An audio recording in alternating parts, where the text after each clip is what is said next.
ఓం మహాగణాధిపతయే నమః. ఓం గురుభ్యో నమః. ఓం శ్రీమాత్రే నమః. పరమేశ్వర స్వరూపమైనటువంటి జ్యోతిష, వాస్తు మరియు ఇతర అనేకమైనటువంటి శాస్త్రములను మనకు అందించినటువంటి మహర్షులకి నమస్కారం.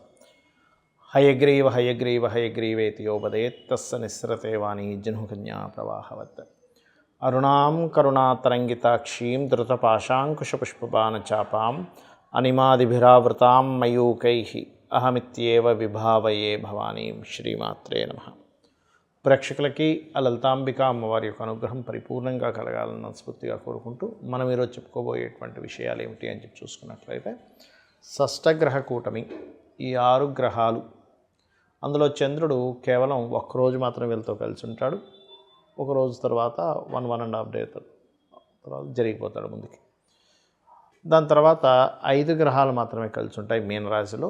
ఈ 5 గ్రహాలు కూడా 14వ తేదీ వరకు కలిసి ఉంటాయి. దాని తర్వాత రవి, దాని తర్వాత శుక్రుడు, అలా ఒక్కొక్కటి మారిపోతూ ఉంటుంది. మరి ఈ 14 రోజుల పాటు ఈ గ్రహాల యొక్క కలయిక వల్ల ఏప్రిల్ మాసంలో, మార్చ్ ఎండింగ్ నుంచి ఏప్రిల్ 14వ తేదీ వరకు ఎటువంటి ఫలితాలు రానున్నాయి, ఏ విషయాల పట్ల జాగ్రత్త వహించాలి అనేటువంటి విషయాలు చెప్తుంది నేనైనప్పటికీ కూడా చెప్పేస్తుంది సాక్షాత్ లలిత అమ్మవారిగా భావిస్తూ ఒక్కొక్క లగ్నం గురించి, లగ్నం తెలియని వారి రాశి గురించి తెలుసుకుందాం. సింహలగ్నము, సింహరాశి. మీ లగ్నం నుంచి అష్టమ స్థానంలో షష్టగ్రహ కూటమి ఏర్పడింది. మరి అష్టమ స్థానంలో ఏర్పడినప్పుడు ఏమిటి, ఎటువంటి విషయాల పట్ల చాలా జాగ్రత్తగా ఉండాలి, ఏవి బాగా కలిసి వస్తాయి చూసుకున్నట్లయితే, ఏదైనా ఒక సంస్థ ఏర్పరచడానికి ఇది సరైనటువంటి సమయం. కొత్త ఇన్వెస్ట్మెంట్స్, విదేశాలకు వెళ్ళడానికి ఇది సరైనటువంటి సమయం. సంస్థ ఏర్పరచడము, విదేశాలకు వెళ్ళడము, మరియు అదేవిధంగా గమనించుకున్నట్లయితే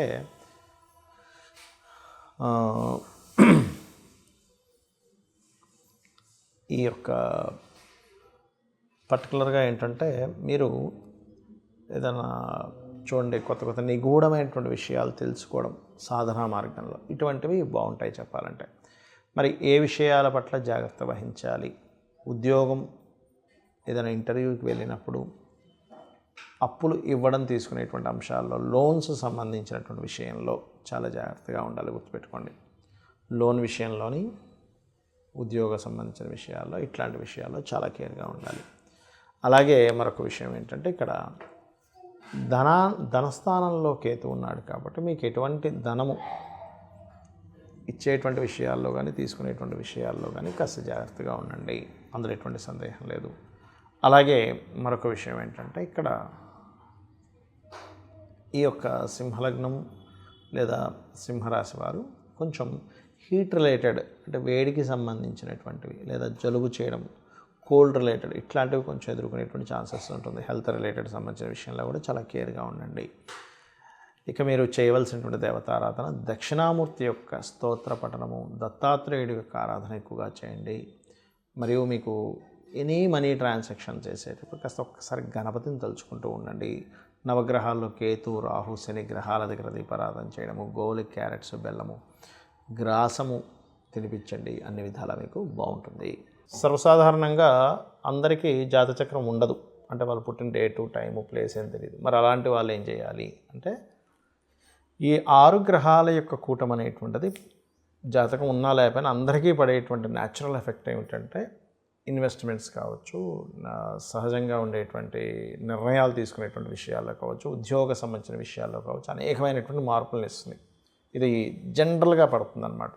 మీ లగ్నం బట్టి మారడం, దట్ ఈస్ డిఫరెంట్. కాబట్టి అందరూ కూడా ఇక్కడ ఉద్యోగ సంబంధించిన విషయంలో ఇబ్బంది పడకుండా ఉండాలి అంటే, లలితా సహస్రనామాలు రోజు ఉదయం, సాయంత్రం చేసుకుంటే ఇంకా మంచిది. కనీసం రోజుకు ఒక్కసారైనా చేస్తూ ఉండండి.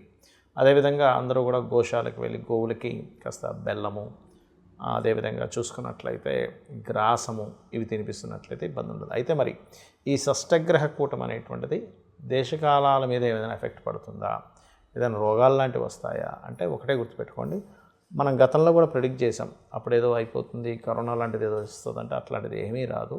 ఏదో చిన్న వచ్చిపోతాయి కానీ లాక్డౌన్స్ లాంటివి ఏమీ జరగవని చెప్పాము. కాకపోతే ఈ 14 రోజుల పాటు ఉండేటువంటి గ్రహాలు కలిసి ఉన్నప్పుడు ఏమవుతుందంటే, కొంచెం ఇమ్యూనిటీ సిస్టమ్స్ మీద, కొంచెం తీసుకునే నిర్ణయాల మీద, దేశకాల పరిస్థితుల్లో తీసుకునే నిర్ణయాల మీద.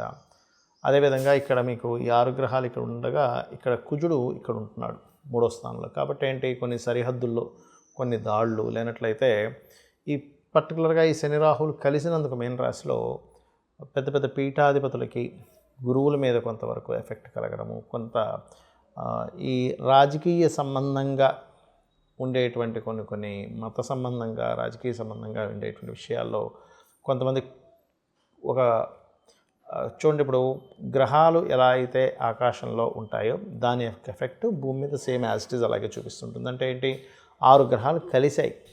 దీన్ని బట్టి ఏంటి, కొన్ని పార్టీలని లేనట్లయితే ఒక పార్టీని టార్గెట్ చేస్తే మిగతావన్నీ కలుస్తుంటాయి, ఒక కలిసికట్టుగా పొత్తు అంటూ ఉంటారు. అట్లా ఏవైనా సరే కొంతమంది పొత్తు పెట్టుకోవడము అట్లాంటివి కాస్త దేశ రాజకీయాలు కావచ్చు వీటిలో ఉంటుంది. అదేవిధంగా ఇది జలరాశుల్లో ఇన్ని గ్రహాలు ఉన్నందుకు జల సంబంధంగా, అంటే సముద్రంలో కావచ్చు లేనట్లయితే వీటిలో తెలియని ఒక కొంచెం వాటర్ రిలేటెడ్ సంబంధించిన విషయాల్లో కొంతవరకు దాని యొక్క ఇవి పెరగడం, ఒక్కోసారి చూడండి సుడిగుండాలు ఏర్పడ్డాయనో, లేకపోతే వాటరు ఇట్లా ఒకటేసారి సునామీ వచ్చినట్టుగా వాటర్ ఇది రావడం, ఇట్లాంటివి అనమాట. ఇట్లాంటివి ఇస్తూ ఉంటుంది అది. అలాగే మరొక విషయం ఏంటంటే, ఇక్కడ ప్రధానంగా ఈ 6 గ్రహాల కూటమి అనేటువంటిది రాజకీయ సంబంధించిన విషయాల్లో మార్పులను ఇస్తుంది, గుర్తుపెట్టుకోండి. ఎందుకంటే ఇక్కడ మీరు గమనించుకున్నట్లయితే ఈ రవి కూడా ఇందులోకి వచ్చి కూర్చొని దాని తర్వాత రవి ఎగ్జాల్ట్ పొజిషన్లోకి వెళ్తాడు 14వ తేదీ నుంచి. కాబట్టి ఈ యొక్క విషయంలో ఇట్లాంటివి జరగనున్నాయి. మరి అందరికీ కూడా ఎటువంటి పరిహార మార్గం చేసుకోవాలి చూసుకున్నట్లయితే ఒకటే, ఈ గ్రహాలు ఇలా కలిసినప్పుడు ఎవరైనా సరే చండీ పారాయణం చేయడం, ఓం దుమ్ దుర్గాయ నమః అనే నామస్మరణ చేయడము, అదేవిధంగా గోశాలలకు వెళ్ళి గోవులకి చక్కగా మీరు గ్రాసము లేనట్లయితే బెల్లము ఇటువంటివి తినిపించడం, క్యారెట్స్ ఇటువంటివి తినిపించడం. అదేవిధంగా చండీ పారాయణం చేయించుకునే శక్తి లేని వారు కనీసం చండీ వినొచ్చు, తప్పేం లేదు. లేదా చండీకి సంబంధించినటువంటి దాని మొత్తం వివరణతో మనకి యూట్యూబ్లో ఉంటాయి. అసలు చండీ సంబంధించింది ఏమిటది అనేటువంటి చండీ సప్తశతి పారాయణలో దాని గురించి వివరంగా విశ్లేషించుకుంటూ అటువంటివి వినడం చేస్తే కూడా చాలా అంటే చాలా మటుకు మీకు దీని యొక్క గ్రహ ప్రభావం తగ్గుతుంది. కాకపోతే ఏదో అయిపోతుందని మాత్రం భయపడాల్సిన పని లేదు, గుర్తుపెట్టుకోండి. ఏదో అయిపోతుందండి, ప్రపంచం మొత్తం అల్లకల్లోలం అయిపోతుంది అంతా ఏం లేదు, కానీ చిన్న చిన్న ఎఫెక్ట్స్ ఉంటాయి, అంతకు మించి ఏం కాదు. ఎందుకంటే ఈ గ్రహ కూటములు అనేటువంటివి మనకి ప్రతి 2 సంవత్సరాలకు ఒకసారో ఇట్లా వస్తూనే ఉంటుంది. కాబట్టి పెద్దగా భయపడకండి.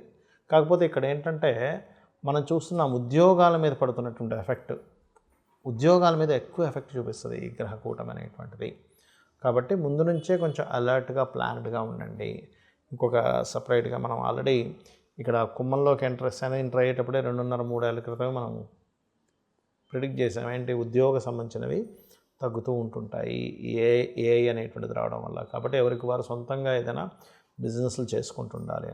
సో అందుకని ఏంటంటే మీకు మీరుగా ఏం చేసుకోగలరు, తక్కువ ఇన్వెస్ట్మెంట్తో ఏం చేసుకోగలరు అనే ప్లానింగ్స్ ఎక్కువగా వేస్తూ ఉండండి. బికాజ్ ఆఫ్ ఈ శని ఇప్పుడంటే మీనంలోకి వస్తుంటాడు, కానీ ఇంకొక 2 సంవత్సరాల దాదాపుగా 2 సంవత్సరాల 1 నెల 2 నెలల తర్వాత ఇక్కడికి వెళ్తాడు మేషంలో, అంటే నీచ పొందుతున్నాడు.